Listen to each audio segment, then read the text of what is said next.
هغه خلک چې پښتنو سره جوړ نه راځي او نن سبا په میډیا کې په پښتو ژبه باندې په پښتو جامه کې د پښتنو خلاف او د پښتنو سپکاوی کوي شپه او ورځ لګیا دي. زه پښتنو ځوانانو ته سپارښتنه کوم چې په دې باندې خوشحالین کېږئ. ما دا پردي دي ګورئ په تاسې په هر قوم کې چې دي په هر قام باندې دغه قام دردېږي په هر کورنۍ باندې دغه کورنۍ دردېږي نو په تاسې باندې به هغه څوک دردېږي چې هغه ستاسو وینه وي ستاسو هډوکی وي ستاسې قام وي.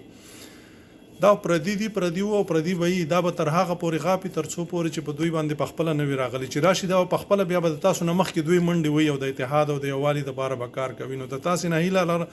لرم چې تاسو د خپل یووالي دپاره خپله دنده مخکې بوځئ تر څو پورې تاسې خپله یو شئ ټول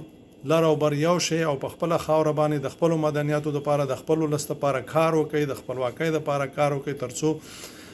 په خپل خاوره باندې خپل واک ولرئ په خپل مدنیاتو باندې خپل واک ولرئ په خپل ولس باندې خپل واک ولرئ او دا پردي لاسونه د ځان نه وباسئ. نوی دوی چې دی خپل کار به کوي او موږ به خپله دنده په مخ باندې وړو کاروان چې ځي دوی به ورپسې روان وي او